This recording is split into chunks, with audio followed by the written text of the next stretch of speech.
48 DRR SC 184। এখানে বলা আছে যে কোর্টের কর্তব্য হচ্ছে সন্দেহ আছে কিনা সেটা অনুসন্ধান করা, জেল খাটানো নয়। এখন আজকের যে মামলাটা, আমরা যদি পেনাল কোডের 375 সেকশন 375 ধারায় যাই, সেখানে যে ধর্ষণের যে সংজ্ঞাগুলো দেওয়া আছে সেখানে যদি আমরা বিশ্লেষণ করি, তাহলে ধর্ষণের মামলায় ধর্ষণ হতে হলে অবশ্যই পুরুষাঙ্গ এবং যৌনাঙ্গের মুখোমুখি সাক্ষাৎ হতে হবে। কিন্তু এই মামলায় সেই ধরনের কোনো ঘটনা ঘটে নাই। কারণ হচ্ছে এই মামলার যে ডিএনএ রিপোর্ট সেটা নাই।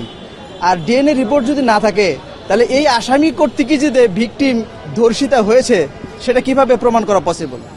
এছাড়াও এই মামলায় নিরপেক্ষ কোনো সাক্ষী নাই। সাক্ষী দিয়েছে বাদীর স্ত্রী এবং ভিকটিম। একজন মাত্র সাক্ষী ছিল নিরপেক্ষ সাক্ষী, সেটা হচ্ছে ওইখানকার ভাড়াটিয়া। তিনি এখানে সাক্ষী এবং জবানবন্দি এবং জেরা দিয়ে করেছি আমরা। সেই জেরার মধ্যে তিনি ধর্ষণের বিষয়ে কোনো কিছু বলেনি। তিনি বলছে যে আমি শোনা সাক্ষী, আমাকে বলেছে তাই আমি শুনেছি। আর আইনেও বলা আছে যে শোনা সাক্ষী গ্রহণযোগ্য নয়, সেটা অবশ্যই পরিত্যাজ্য। আর আজকের যে মামলাটা, এই মামলাটার যে মেডিকেল রিপোর্টের উপর ভিত্তি করে এই মামলাটার আজকে যে রায়টা হলো, এই মামলাটার মেডিকেল রিপোর্টটাই হচ্ছে ত্রুটিপূর্ণ। কেন ত্রুটিপূর্ণ? আজকের যিনি এই মেডিকেল রিপোর্টটি করেছেন ডক্টর তৌহিদা বেগম, ওনার আমি রেফারেন্স দিয়ে বলতে পারি, আমি আরো দুটো মামলা রেফারেন্স দিচ্ছি। সেটা হলো এই নারী ও শিশু নির্যাতন দমন ট্রাইব্যুনালে সেটা বিচারাধীন আছে। সেটা হচ্ছে মামলা নম্বর 19/21 এবং 32 এবং 22। এই মামলায় একজন 7 বছর বয়সের একজন ভিকটিমের উচ্চতা দেখিয়েছে 5 ফুট 2 ইঞ্চি এবং ওজন দেখিয়েছে 56 কেজি। একজন 7 বছর বয়সের একজন ভিকটিমের ওজন কখনোই 56 কেজি হয় না এবং তার উচ্চতা কখনোই 5 ফুট 2 ইঞ্চি হওয়া সম্ভব নয়। এই যে ত্রুটিপূর্ণ এই যে মেডিকেল রিপোর্ট দিল, যার কারণে একজন মানুষের জীবন চলে গেল, এটা এই ডাক্তার বুঝতে পারলেন না। এছাড়াও এই মেডিকেল রিপোর্টে একটা শিশু যদি ধর্ষিতা হয় অবশ্যই তার সতীচ্ছেদ থাকবে, কিন্তু এখানে মেডিকেল রিপোর্টে হাইমেনের যে অবস্থা সেটা ইনটেক ছিল। এই মেয়েটা যদি ধর্ষিত হইতো তাহলে এই হাইমেনের অবস্থা ইনটেক থাকতো না।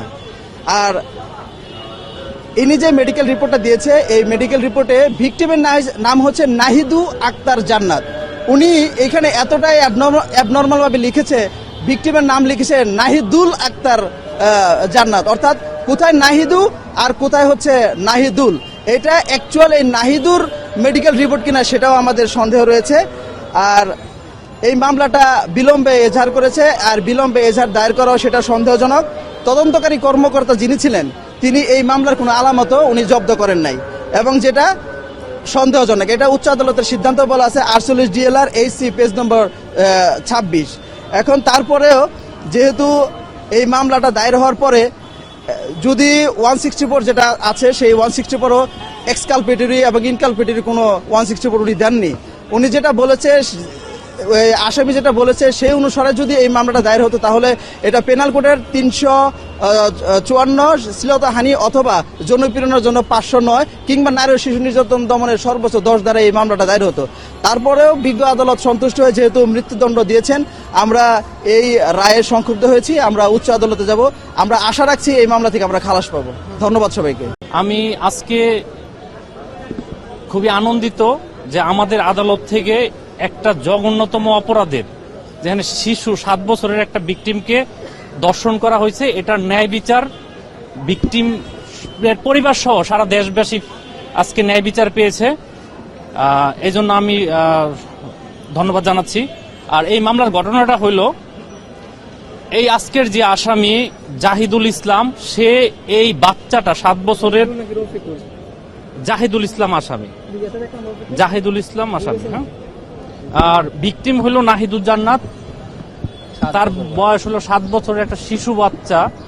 তাকে সে আরবি প্রাইভেট পড়াইতো। আরবি প্রাইভেট পড়াইতে আইসা ঘটনার দিন সে ঘটনাস্থলে ভিকটিমের বাবা মা না থাকায় ওই সুযোগে সে দর্শন করে, এবং দর্শন পরবর্তীতে এটা মামলা হয়। মামলা হওয়ার পরে আমাদের কোর্টে মামলাটা চলে আসে বিচারের জন্য।